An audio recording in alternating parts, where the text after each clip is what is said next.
ανάγκη για να εξευρεθούν επιπρόσθετοι οικονομικοί όροι. Εν μέσω τέτοιας οικονομικής κρίσης που περνά ο τόπος μας σήμερα, πλήττοντας όλα τα στρώματα του λαού, το επιχείρημα που αναλαμβάνουμε να πραγματοποιήσουμε καθίσταται ακόμα πιο δύσκολο, παράλληλα όμως είναι επιτακτική ή άμεση εφαρμογή ενός σχεδίου που θα πρέπει να επιφέρει επιπρόσθετα έσοδα στο σωματείο. Μετά τις εκλογές της 14ης Ιουλίου του 2012 και μετά τον καταρτισμό του Διοικητικού Συμβουλίου σε σώμα, συστάθηκε επιτροπή με σκοπό να μελετήσει και να υποβάλει εισηγήσεις στο Διοικητικό Συμβούλιο πιθανών επιλογών που θα βοηθούσαν το σύλλογό μας να αμπλύνει το δυσβάσταχτο οικονομικό βάρος που δημιουργήθηκε τα τελευταία χρόνια. Η Επιτροπή εξέτασε σε βάθος δύο ουσιαστικά προτάσεις. Πρώτον, αυτήν των καταστατικών αλλαγών και δεύτερον, της δημιουργίας εταιρείας λαϊκής βάσης. Η μελέτη και των δύο προτάσεων έγινε με το δεδομένο ότι από το τρέχον έτος και με μακροπρόθεσμο πλάνο τουλάχιστον μιας επταετίας θα πρέπει να εισρεύσει επιπρόσθετο εισόδημα της τάξεως των 3 έως 4 εκατομμυρίων ευρώ ετησίως. Αυτό σημαίνει τη συμμετοχή τουλάχιστον 4 με 5 χιλιάδων φίλων της Ομόνοιας. Το συγκεκριμένο έξτρα εισόδημα θα χρησιμοποιηθεί συνάμα για την αποπληρωμή των βραχυπρόθεσμων υποχρεώσεων του Σωματείου και την αύξηση των ετήσιων εισοδημάτων του Συλλόγου για κάλυψη του εκάστοτε ελλειμματικού προϋπολογισμού. Η πρώτη επιλογή εισηγείται αλλαγές στο υφιστάμενο καταστατικό του Συλλόγου με απότερο σκοπό τον εξυγχρονισμό του, την γρήγορη εξέταση και εγγραφή μελών και την εφαρμογή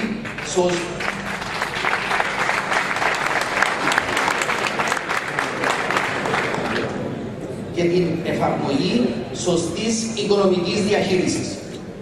Πιο συγκεκριμένα, γίνεται εκτενής αναφορά στα δικαιώματα και τις υποχρεώσεις των μελών. Επιπρόσθετα, γίνεται εισήγηση για την δημιουργία ελεγκτικής επιτροπής αποτελούμενης από 3 ανεξάρτητους ελεγκτές και η οποία σκοπό θα έχει την παρακολούθηση και τον έλεγχο της οικονομικής διαχείρισης του Συλλόγου για ευνόητους φυσικά λόγους. Επίσης, γίνεται αναφορά για αύξηση του ποσού της ετήσιας συνδρομής, το οποίο θα πρέπει να συμφωνηθεί. Η δεύτερη επιλογή εισηγείται τη δημιουργία εταιρείας η οποία θα διαχειρίζεται αποκλειστικά μέσω κάποιας ξεχωριστής συμφωνίας το ποδοσφαιρικό τμήμα του Συλλόγου. Σε αντάλλαγμα της διαχείρισης του ποδοσφαιρικού τμήματος, ο Σύλλογος θα εισπράττει ετησίως έναν ποσό της τάξης των 2 έως 3 εκατομμυρίων ευρώ, το οποίο θα χρησιμοποιείται αποκλειστικά για την αποπληρωμή των βραχυπρόθεσμων υποχρεώσεων του Σωματείου. Η συμφωνία διαχείρισης μεταξύ της εταιρείας και του Συλλόγου θα περιλαμβάνει μεταξύ άλλων λεπτομέρειες σε σχέση με τη χρονική της διάρκεια, τους όρους ανανέωσής της, το ετήσιο κόστος και οδηγίες για τη διαχείριση των περιουσιακών στοιχείων του Συλλόγου. Σημαντικές διαφορές της υποαναφορά εταιρείας με άλλες δημόσιες εταιρείες περιορισμένης ευθύνης είναι πρώτον το γεγονός ότι ανεξαρτήτως του αριθμού των μετοχών που θα κατέχει κάποιος, έχει το δικαίωμα μιας ψήφου μόνο.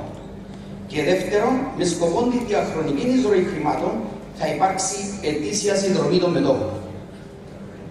Στο τραπέζι τέθηκε και μια τρίτη πρόταση. Αυτή εισηγείται το συγκερασμό των πλεονεκτημάτων και των δύο προτάσεων με απότερο σκοπό τόσο την προσέλκυση περισσότερων επενδυτών φίλων της Ομόνοιας, όσο και τον εξυγχρονισμό του καταστατικού του Συλλόγου και την εγγραφή νέων μελών στη βάση συγκεκριμένων αντικειμενικά κριτηρίων. Συγκεκριμένα, δημιουργείται ένα μειχτό μοντέλο διοίκησης, στην οποία ο Αθλητικός Σύλλογος Ομόνια Λευκωσίας θα κατέχει την πλειοψηφία, παραδείγματος χάρη του 60%, και άλλα φυσικά και νομικά πρόσωπα κατέχουν τη μειοψηφία, παραδείγματος χάρη το 40%. Η αμέσως επόμενη μας ενέργεια είναι να οργανώσουμε περιφερειακές συναντήσεις σε όλη την Κύπρο με φίλους της Ομόνοιας, όπου θα εξηγηθούν όλες οι τεχνικές λεπτομέρειες και των τριών προτάσεων.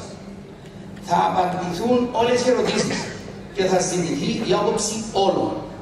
Ακολούθως, αφού συγκεντρωθεί όλη αυτή η πληροφορία και γνώση, θα καλεστεί έκτακτη γενική συνέλευση των μελών του Σωματείου και η οποία θα πάρει την τελική απόφαση. Τελειώνοντας, θα πρέπει να σημειωθεί ότι η επιτυχία και των τριών περιπτώσεων έγκυται στη μαζικότητα της δικής σας συμμετοχής. Παρόλο που καταλαβαίνουμε ότι η αγωνιστική παρουσία της ομάδας μας θα έχει να συνδράμει σε σημαντικό ρόλο στο πόσο ενεργά θα συμμετέχει ο κόσμος, θα πρέπει να προσπαθήσουμε να διαχωρίσουμε τα δύο με μοναδικό στόχο να υπάρχει ομόνοια για αύριο. Πιστεύουμε ακράδαντα ότι όλοι εμείς εδώ μπορούμε να είμαστε μόνο η αρχή μιας πορείας που θα οδηγήσει την Ομόνοια σε νέα εποχή, μακριά από η οικονομική ανασφάλεια που επικρατεί σήμερα. Ναι, όλοι μαζί μπορούμε. Ευχαριστώ.